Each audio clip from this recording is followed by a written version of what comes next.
Cody റോഡ്സിന്റെ ചോര സ്വന്തം കയ്യിലാക്കി ആ ടൈറ്റിൽ എടുത്തു വെച്ച് ഒരു ഇരുത്തം ഇരിക്കുന്നുണ്ട്.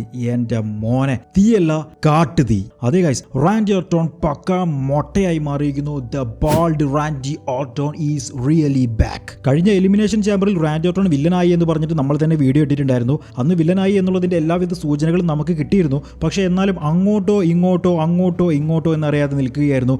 എന്നാൽ ഇന്ന് ഉറപ്പിച്ചു, അങ്ങോട്ട് തന്നെ. അതെ, റാൻഡി വില്ലൻ തന്നെ. റാൻഡി ആയിരിക്കുമോ കോഡി ആയിരിക്കുമോ വില്ലൻ എന്നുള്ളതിന്റെ എല്ലാവിധ കൺഫ്യൂഷൻസും തീർന്നു കിട്ടിയിട്ടുണ്ട്. അതും ചെറിയ വില്ലനൊന്നും തന്നെയല്ല, നല്ല കാട്ട് വില്ലൻ. അപ്പോൾ എന്തൊക്കെയാണ് ഈ ഒരു സ്മാക്ക് ഡൗണിൽ നടന്നിട്ടുള്ളത്, റാൻഡി ഓർട്ടൺ എങ്ങനെയാണ് വില്ലൻ ആയിട്ടുള്ളത്, ഈ കാര്യങ്ങളെല്ലാം തന്നെ ഡീറ്റെയിൽ ആയിട്ട് അറിയാൻ നമുക്ക് നേരെ വീഡിയോയിലേക്ക് പോയി നോക്കാം. വീഡിയോ നിങ്ങൾക്ക് ഇഷ്ടപ്പെടുകയാണെങ്കിൽ ലൈക്ക് ചെയ്തേക്കണേ.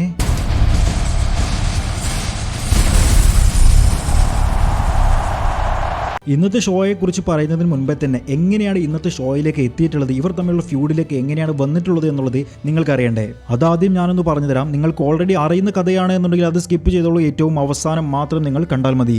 ഈ കഴിഞ്ഞ എലിമിനേഷൻ ചാമ്പറിലായിരുന്നു ഇവർ തമ്മിലുള്ള ഫ്യൂഡ് തുടങ്ങാനുള്ള എല്ലാവിധ വിത്തുകളും പാകിയിട്ടുണ്ടായിരുന്നത്. എലിമിനേഷൻ ചാമ്പർ 2026 വിജയിച്ചിട്ടുണ്ടായിരുന്നത് റാൻഡി ഓർട്ടൺ ആയിരുന്നു. ആ ഒരു മാച്ചിന്റെ ഏറ്റവും അവസാനം കോഡി റോഡ്സും റാൻഡി ഓർട്ടണും മാത്രമായിരുന്നു റിംഗിൽ നിന്നിട്ടുണ്ടായിരുന്നത്. എന്നാൽ കോഡിയെ അറ്റാക്ക് ചെയ്യാൻ വേണ്ടിയിട്ട് ഡ്രൂ മെക്കിന്റയർ ചാമ്പ്യൻഷിപ്പ് ഉപയോഗിച്ച് വരികയുണ്ടായി. അങ്ങനെ ഡ്രൂ മെക്കിന്റയർ കോഡി റോഡ്സിനെ അറ്റാക്ക് ചെയ്തു.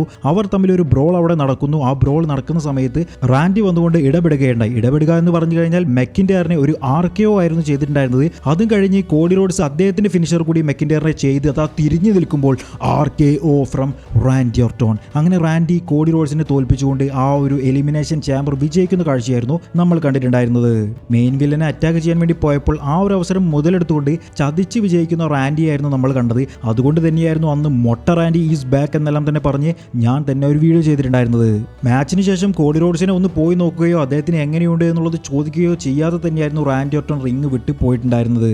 ആ ഒരു എലിമിനേഷൻ ചാമ്പർ വിജയിച്ചതിലൂടെ Randy Orton versus Drew McIntyre തമ്മിലുള്ള മാച്ചായിരുന്നു റെസ്ൽമേനിയ 42 ഉറപ്പിച്ചിട്ടുണ്ടായിരുന്നതും. എന്നാൽ അന്നത്തെ ആ ഒരു എലിമിനേഷൻ ചാമ്പറിന് ശേഷം തന്നെ ഡ്രൂ മെക്കിന്റയറിന്റെ അടുത്തേക്ക് സ്മാക്ക് ഡൗൺ ജനറൽ മാനേജർ ആയിട്ടുണ്ടായിരുന്ന നിക്ക് ആൽഡിസ് വന്നുകൊണ്ട് നീ എന്തിനാണ് ഈ ഒരു മാച്ചിൽ ഇന്റർഫിയർ ചെയ്തിട്ടുള്ളത്, നീ കാരണമാണ് കോഡി റോഡ്സ് ആ ഒരു മാച്ചിൽ വിജയിക്കാതിരുന്നിട്ടുണ്ടായിരുന്നത്. അതുകൊണ്ട് കോഡി റോഡ്സിനെതിരെ നിനക്ക് സ്മാക്ക് ഡൗണിൽ വെച്ച് WWE ചാമ്പ്യൻഷിപ്പിന് വേണ്ടി ഒരു മാച്ച് ഞാൻ കൺഫേം ചെയ്യുന്നു എന്നുള്ളതും നിക്ക് ആൽഡിസ് അവിടെ പറയുകയുണ്ടായി. ഡ്രൂ മെക്കിന്റയറിന് അത് തീരെ ഇഷ്ടപ്പെട്ടിട്ടില്ലായിരുന്നു. എന്നാലും അവർ തമ്മിലുള്ള ആ ഒരു മാച്ചിലേക്ക് എത്തുകയുണ്ടായി.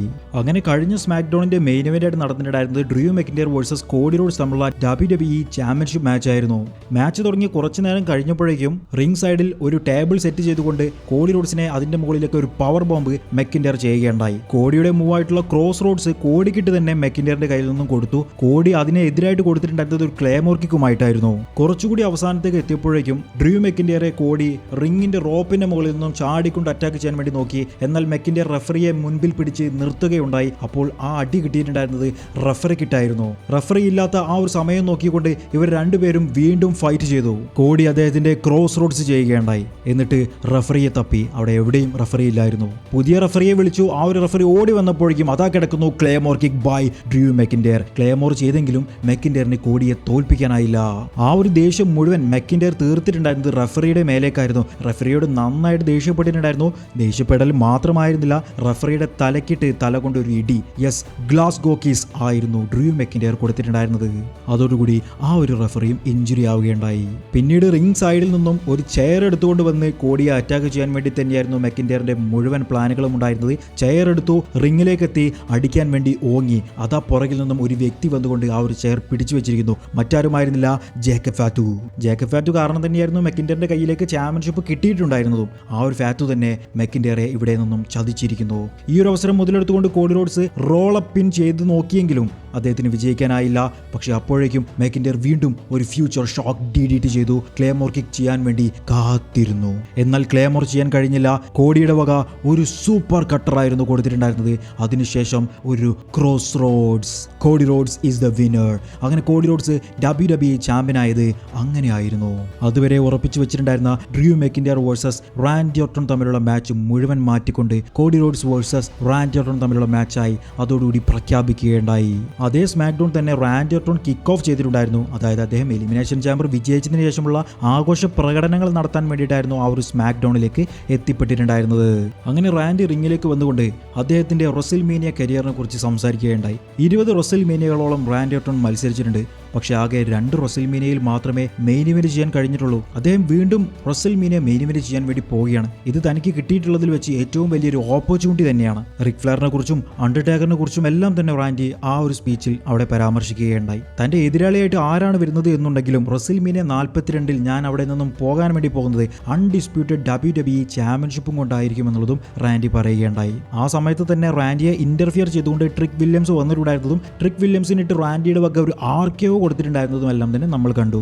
അങ്ങനെയായിരുന്നു കഴിഞ്ഞ സ്മാക്ഡൗൺ എല്ലാം തന്നെ നിർത്തിവെച്ചിട്ടുണ്ടായിരുന്നത്. ഇനി ഈ ആഴ്ച നടന്നിട്ടുള്ള സ്മാക്ഡൗൺ റാൻഡി ഓർട്ടോന്റെയും കോഡി റോഡ്സിന്റെയും കോൺട്രാക്ട് സൈനിങ് ആയിരിക്കും ഈ ആഴ്ചയിലെ സ്മാക്ഡൗണിൽ നടക്കുക എന്നുള്ളത് ഉറപ്പിച്ചിട്ടുണ്ടായിരുന്നു. ഈ ആഴ്ചയിലെ സ്മാക്ഡൗണിന്റെ മെയിൻ ഇവന്റും അത് തന്നെയായിരുന്നു. ആദ്യം തന്നെ റാൻഡി റിംഗിലേക്ക് വന്നു. റാൻഡി വന്നപ്പോൾ ഫാൻസ് മുഴുവൻ റാൻഡിയെ ചിയർ ചെയ്തുകൊണ്ടായിരുന്നു സ്വീകരിച്ചിട്ടുണ്ടായിരുന്നത്. അത് കഴിഞ്ഞതിന് ശേഷം കോഡി റോഡ്സ് വന്നു. പക്ഷേ കോഡിക്ക് കിട്ടിയിട്ടുണ്ടായിരുന്നത് കുറച്ച് ചിയറിങ്ങും കുറച്ച് ബൂവുമായിരുന്നു. അതായത് കുറച്ച് പേർ കോഡിയെ വരവേറ്റു, കുറച്ച് പേർ കോഡിയോട് ഇറങ്ങിപ്പോകാൻ വേണ്ടി പറഞ്ഞു. ഇവർ സൈൻ ചെയ്യുന്നതിന് മുൻപേ കോഡി റോഡ്സ് അവിടെ നിന്നും സംസാരിക്കുകയുണ്ടായി. റാൻഡിയെ ഒരുപാട് നാളായി താൻ കാണുന്നു. റാൻഡി എല്ലാം തന്നെ റസൽമേനിയയിൽ മത്സരിക്കുന്ന സമയത്ത് തനിക്ക് എപ്പോഴെങ്കിലും ആ ഒരു റസൽമേനിയയിൽ മെയിൻ ഇവന്റ് ചെയ്താൽ കൊള്ളാമെന്നുണ്ട് എന്നുള്ളത് കോഡി റോഡ്സിന് തോന്നിയിട്ടുണ്ടായിരുന്നു. ആ ഒരു അവസരം റാൻഡിക്കെതിരെയാണ് തനിക്കിപ്പോൾ കിട്ടാൻ വേണ്ടി പോകുന്നത് എന്നുള്ളതെല്ലാം തന്നെ കോഡി അവിടെ നിന്നും പറയുകയുണ്ടായി. റാൻഡിക്ക് താൻ ഒരുപാട് റെസ്പെക്ട് കൊടുക്കുന്നുണ്ട്. ഒരുപാട് വർഷങ്ങളായിട്ട് റാൻഡിക്ക് ആ റെസ്പെക്ട് കൊടുത്ത് കൊണ്ടുവരുന്നുണ്ട്.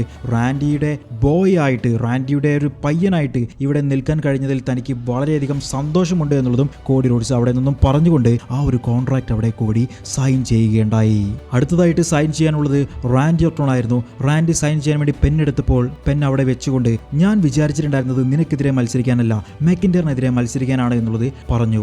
അപ്പോൾ കോഡി പറഞ്ഞിട്ടുണ്ടായിരുന്നത് നീ അതൊന്നും തന്നെ മനസ്സിൽ വെക്കേണ്ട റാൻഡി, നീ എന്ത് വന്നാലും റിയൽ വൈപ്പറായിട്ട് റസൽമേനിയയിൽ മത്സരിക്കുക. നമുക്കെല്ലാവർക്കും തന്നെ കാണേണ്ടത് റിയൽ വൈപ്പറയാണ്. പണ്ട് എങ്ങനെയാണോ മത്സരിച്ചിട്ടുണ്ടായിരുന്നത് ആ രീതിയിലുള്ള റാൻഡിയെ കാണാൻ വേണ്ടിയിട്ടാണ് ഞങ്ങളെല്ലാവരും കാത്തിരിക്കുന്നത്. അത് ഞാനായിക്കോട്ടെ മെക്കിൻഡർ ആയിക്കോട്ടെ ആരായിട്ടാണ് എന്നുണ്ടെങ്കിലും നീ നിന്റെ റിയൽ ക്യാരക്ടർ പുറത്തേക്ക് എടുക്കണമെന്നെല്ലാം തന്നെ റാൻഡിയുടെ അടുത്ത് കോഡി പറയുകയുണ്ടായി. അങ്ങനെ റാൻഡി ഓർട്ടൺ അവിടെ സൈൻ ചെയ്ത് കഴിഞ്ഞതിന് ശേഷം കോഡിക്ക് കൈ കൊടുത്തു, കെട്ടിപ്പിടിച്ചു. കോഡിയുടെ തലയെടുത്ത് അത് ആ ടേബിളിന്റെ മുകളിലേക്ക് ഒരു 1.5 അടി, മാത്രമല്ല ഒരു ലോ ബ്ലോ കോടിയെടുത്ത് നിലത്തേക്കിട്ട് അദ്ദേഹത്തിന്റെ ഷർട്ട് വലിച്ച് കീറി. എന്നിട്ട് അതാ പുറത്തേക്കെടുത്ത് ഒരു 1.5 ഏറ്. അനൗൺസർ ടേബിളിന്റെ മുകളിലേക്കും ഒരു ഏറ്. തീർന്നില്ല, സ്റ്റീൽ സ്റ്റെപ്പുകൾ എടുത്തു.